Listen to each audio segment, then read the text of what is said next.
நமச்சிவாய வாழ்க. கண்ணுகளா, எல்லாருக்கும் வணக்கம். முதல்ல நீங்கள்லாம் என்னை மன்னிக்கணும். ஏன்னா எந்த செயலும் தொடர்ந்து செய்யும் பொழுதுதான் அது ஒரு சிறப்பாக இருக்கும். ஆனால் நேற்று நான் உங்களுக்கு வகுப்பு எடுக்கலை.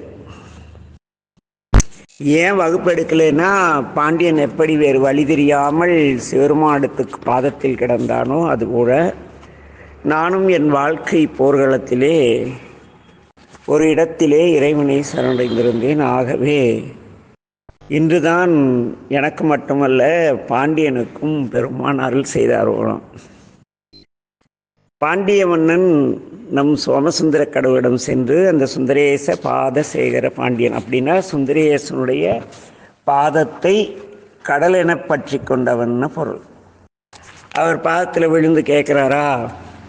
பாண்டியன் கேட்டதை பார்த்துட்டு நம்ம சொக்கனார் என்ன செஞ்சார்னா, ஒரு குரலா அசரீரினா நம்ம வானொலி எல்லாம் கேட்குறோம் இல்லையா, அதுபோல் யார் பேசுகிறாங்க எதுவும் தெரியாது, ஆனால் குரல் வரும். அதுபோல் இருக்கிறதுக்கு அசரீரின்னு பேர். இறைவன் என்ன சொன்னார்? சுந்தரேச பாதசேகர பாண்டியனே, கவலை கொள்ள வேண்டாம், போர்க்களம் செல்லுங்கள், யாம் உனக்கு பாதுகாப்பாக உள்ளோம், சென்று வா, வென்று வா என்று இறைவன் அருளாணை தருகிறார். பாண்டிய மன்னன் போர்க்களத்திற்கு செல்கின்றார். அங்கே போர்க்களத்தில் பாண்டியன் கொண்டு சென்றது என்னவோ மிக குறைவான படையைத்தான். ஆனால் அங்கே என்ன நடந்தது? பாண்டியனுடைய படை இருக்கே, அது கடலாட்டம். அவ்வளோ சரியான வீரர்கள். கடல்னா எதாவது அளவிட்டு கூற முடியுமா என்ன? அதுபோல பெரும் திரளான வீரர்கள் இருப்பதை சோழன் பார்க்கிறான். பார்த்துட்டு உடனடியாக சண்டை போட ஆரம்பிக்கிறான். சரியான சண்டை. பாண்டியனும் சோழனும் அவருடைய வீரர்களும் அப்படி கத்தியால் வெட்டிக்கிறாங்க, ஈட்டியில் குத்திக்கிறாங்க. யானைகள் புலிரி வீரர்களை மிதிக்கிறது, குதிரை வீரர்கள் ஈட்டி கொண்டு தாக்குகின்றார்கள், வேலேந்தி அவர்கள் தாக்குகிறார். என்று போல துப்பாக்கிலாம் இப்போ கிடையாது, பீரங்கி கிடையாது, அணுகுண்டு கிடையாது, நேருக்கு நேர் தான் வெட்டிக்கணும். அப்படி இருக்காங்க கண்ணு. அப்போ நான் இருக்கேன் போட பார்த்துக்கன்னு சொன்னார்ல சொக்கநாதர். அவர் என்ன பண்ணார்னா, ஒரு வேடுவன் உருவம் தாங்கி, வேடுவன்னா என்ன, ஒரு வேட்டி துண்டு எல்லாம் கட்டிக்கிட்டு வில் அம்பு எடுத்துக்கிட்டு ஒரு 1000 குதிரை வீரரிடத்துல 1000 பேர் அப்படியே சூழ்ந்து இருக்காங்க கண்ணு. சினிமாலாம் பார்த்தீங்களா, பழைய காலத்து ராஜா படத்தெல்லாம் நிறைய பேர் அப்படியே ரவுண்டு.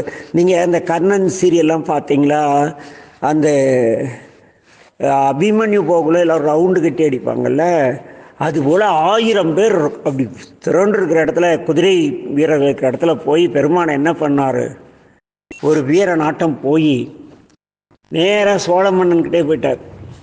போய் அடித்து தூக்குறார். பின்ன நம்மால் போனால் சும்மா விடுவாரா? பார்த்தா தான் அமைதியாக இருக்கார். நம்மாளுங்க சொல்லுங்க, என்ன கம்முன்னு இருக்குன்னு பார்த்துருக்கலையா, அவனை களத்தில் இறங்கிட்டேன், நம்ம லெவலில் வேறங்கிறான்ல, அதுபோல நம்மளால் என்ன பண்ணார், சொக்கநாத பெருமான் வேடவன் வேதத்தில் போய் சோழ மன்னனை எதிர்த்து பயங்கரமாக சண்டை போடுறார்.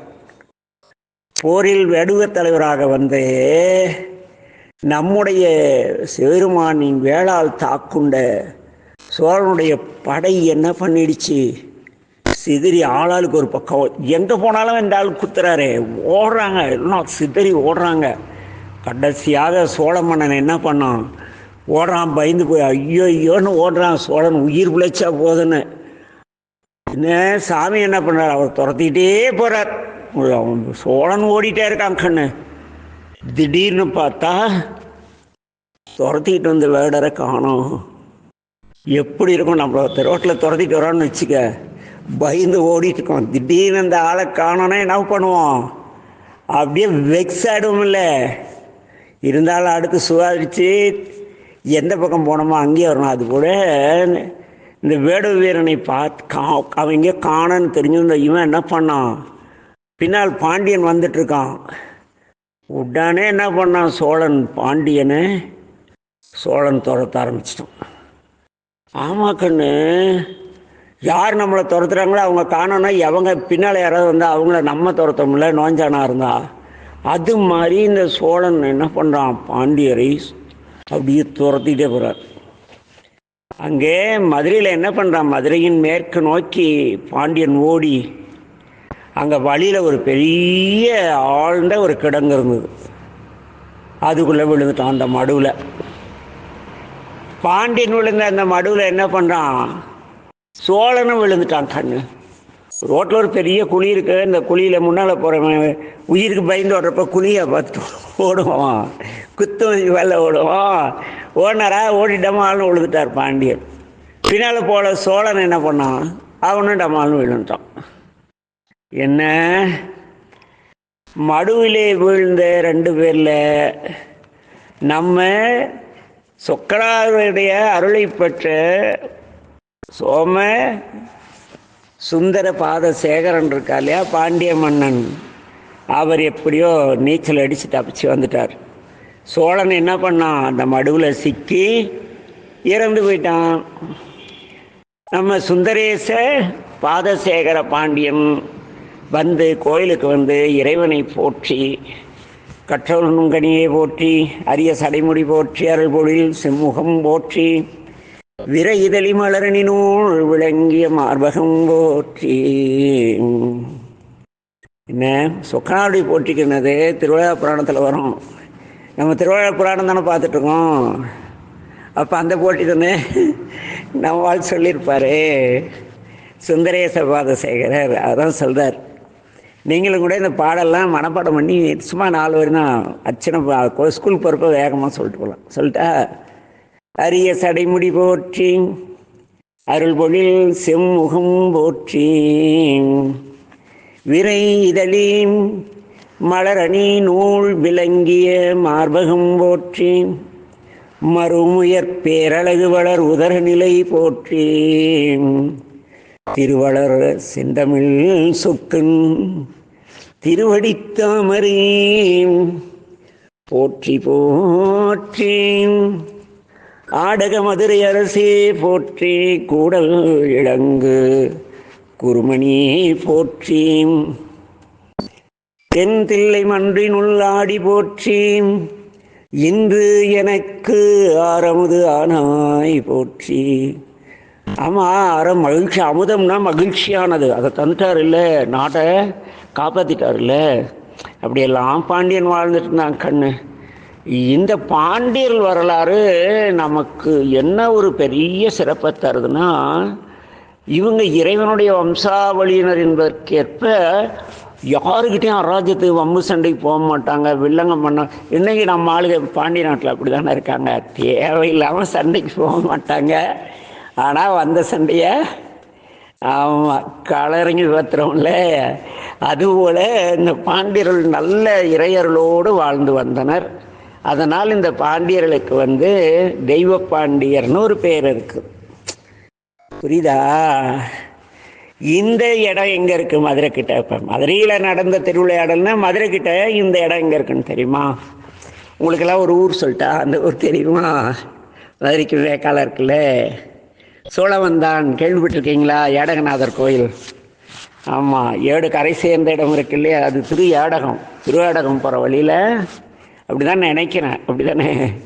சோழவந்தான் அப்படின்னு ஒரு ஊர் இருக்குது. உண்மையில் அந்த ஊர் பேர் அது கிடையாது. அந்த ஊர் பேர் என்னன்னா சோழன் வீழ்ந்தான் அப்படிங்கிற பேர். இந்த சோழன் வீழ்ந்தான்னா சோழவந்தான் ஆயிடுச்சு. சொல் திரிவு. என்ன திரிவு?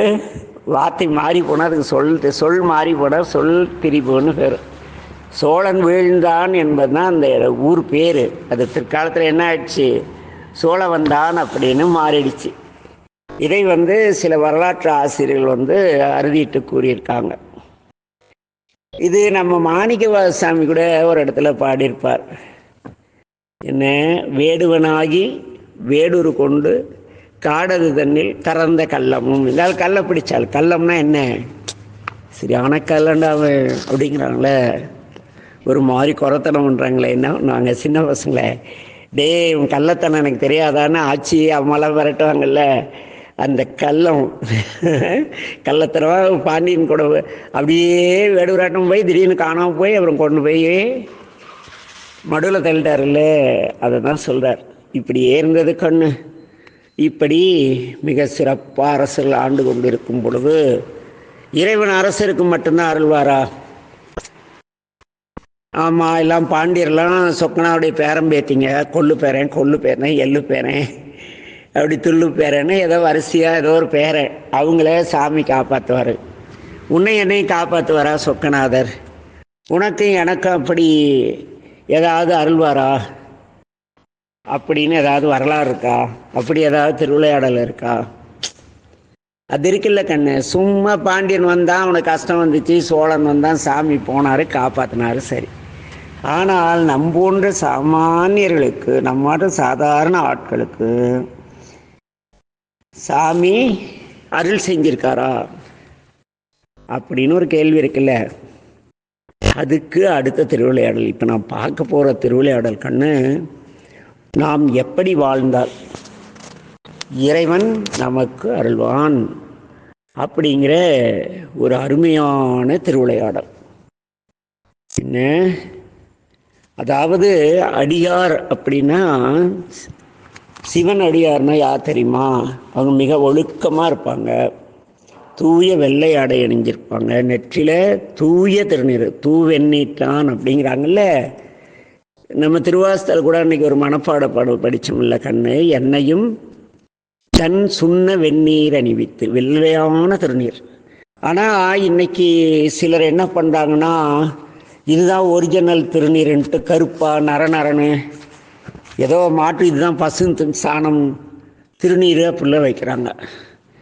அங்கே இருக்க நீ நேற்று கேட்டையில் முந்த வீட்டுக்கிட்ட பேசிட்டுக்குள்ள, ஏங்கயா சாமி மாட்டு சாணி அரிச்சாதான் பூசிக்குவார்னு.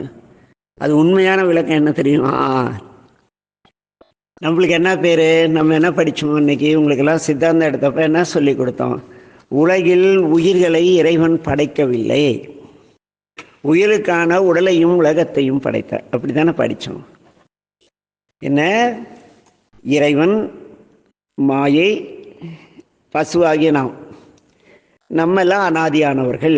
அனாதினா என்ன, நம்மலாம் ஒட்டுக்க பிறந்த அண்ணன் தம்பிங்க. அன்னைக்கு பார்த்தோம் இல்லையா? அதில் இந்த இதுக்கு என்னன்னு பேர்? இறைவனுக்கு பதின்னு பேர். அப்புறம் நம்மளுக்கு என்னன்னு பேர்? பசுன்னு பேர். நம்ம வாழ்கிற இந்த உலகத்துக்கு என்னன்னு பேர்? நம்ம உடல், உலகம் எல்லாத்துக்கும் மாயின்னு பேர். ஆச்சா, இதில் இந்த பசு இருக்கு இல்லையா, இப்போ நம்ம மாட்டுடைய எதை பூஜைக்கு பயன்படுத்துகிறோம் சொல்டா கண்ணு? பால், தயிர், நெய், கோமியம், சாணம், இந்த 5 பயன்படுத்துகிறோமா? நம்மளும் என்ன பண்ணிட்டாங்கன்னா, இந்த விபூதி வச்சு பொழைக்கிறதுக்குன்னு ஒரு குரூப் இந்த 10 வருஷமாக கிளம்பியிருக்கு. 500 ரூபாய்க்கு விற்கிறாங்க கண்ணு பசுமாட்டு சாணத்தை. கேட்டால் இதான் ஒரிஜினல் தான். சாமி என்ன பண்ணியிருக்காரு? பால் கொள் வெண்ணீற்றாய் பால் போன்ற திருமுறை சொல்லுதில்ல, திருமுறைத்தில் ஆதாரம் இருக்குல்ல, எடுத்துக்கலாம். திருமுறை ஆதாரம் கேட்பாங்க நம்ம ஆளுங்க. திருமுறையில் என்ன சொல்லுது?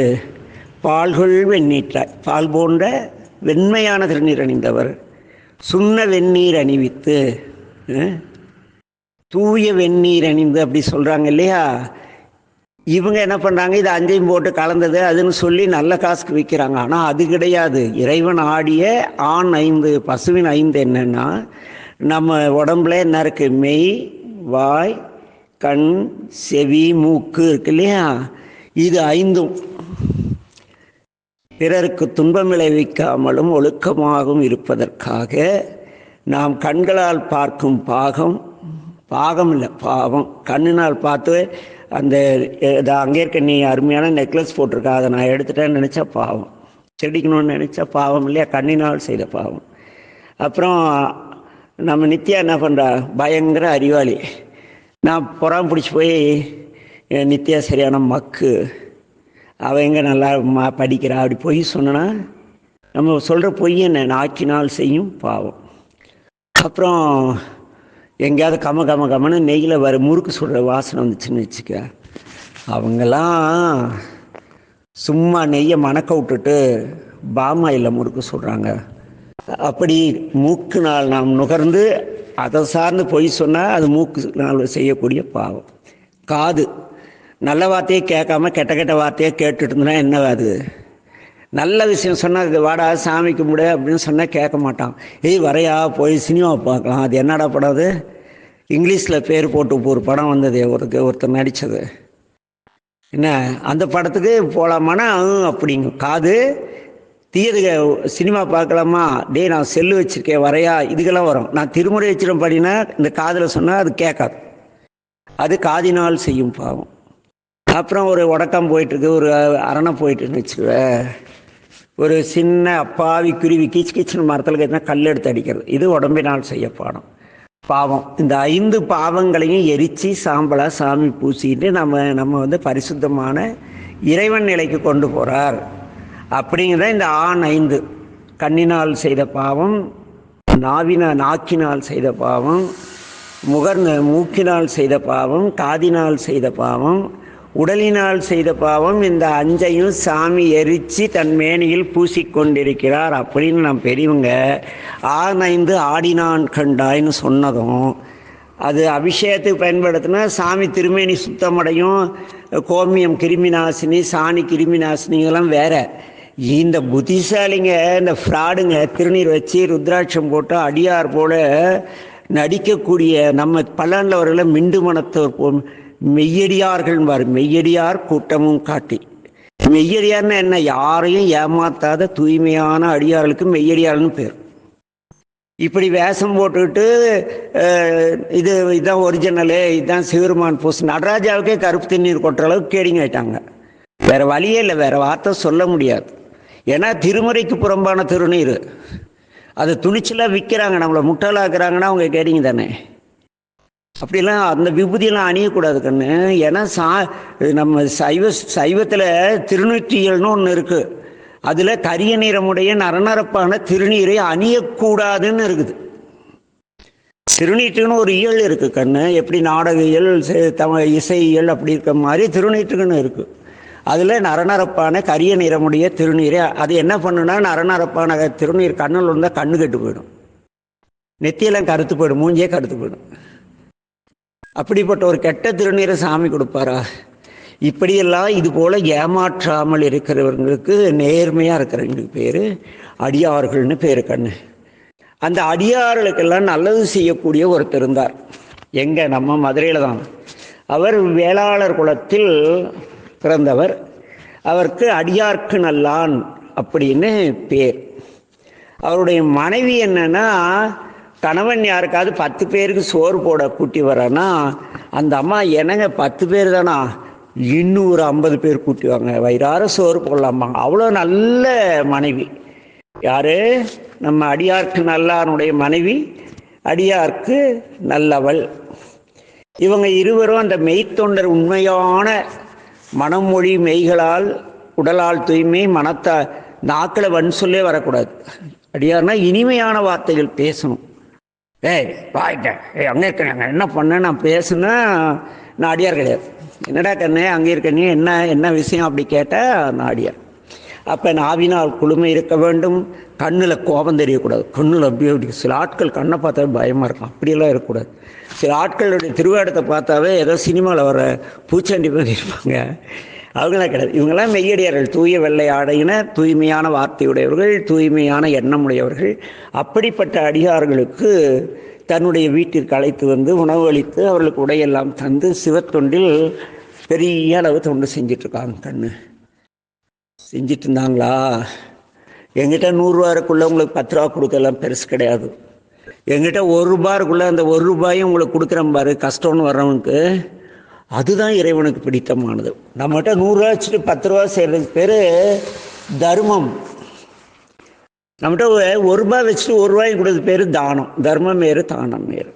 இவங்க நம்ம அடியார்க்கு எல்லாரும் என்ன பண்ணார், இப்படி நிறைய சிவத்தொண்டிலும் அடியாளுக்கு ஆடையை வாங்கி தருதல், அவங்களுக்கு கஷ்டத்தை போகிறது நிறைய செய்யக்குள்ள அவங்களுக்கு அவங்க சிறப்பை இவன் வறுமையில் இருந்தாலும் அடியார்களுக்கு தொண்டு செய்வதை மறக்க மாட்டார்கள் அப்படின்னு நம்மளுக்கெல்லாம் சொல்லி, நம்ம வறுமை வந்தால் தொடர்ந்து இறை சேவை செய்தால் இறைவன் உடன் இருப்பான் என்று உணர்த்துவதற்காக சாமி என்ன பண்ணார்? சொக்கநாதர் அடியார்க்கு நல்லானுக்கு கடுமையான வறுமை, சாப்பாடு கிடையாது, ஒரே கடன், நிறைய பிரச்சனை ஆச்சு கண்ணு. அவர் கடன்லாம் வாங்கி எல்லாருக்கும் சோறெல்லாம் போட்டு சரியான கடன் ஆகி போச்சு கண்ணு. நம்ம கடன் கொடுக்குறவங்க எத்தனை நாள் கண்ணு கொடுப்பாங்க? பணம் திருப்பி தந்தால் தானே கொடுப்பாங்க. திருப்பி கொடுக்கறனால என்ன பண்ணிட்டாங்க, அந்த கடன் கொடுப்பார் இல்லாத போயிடுச்சு கண்ணு. அடியார் கண்ணலான்னு என்ன பண்ணார், என்ன பண்ணதுனே தெரியல. இருந்தாலும் எப்படியாவது சொக்கநாதர் காப்பாற்றுவார் அப்படின்ட்டு மதுரையில் தானே இருக்காங்க. சொக்கநாதர்கிட்ட போய் பெருமானே அப்படின்னாங்க. அவங்களால அடுத்த வார்த்தை பேச முடியல.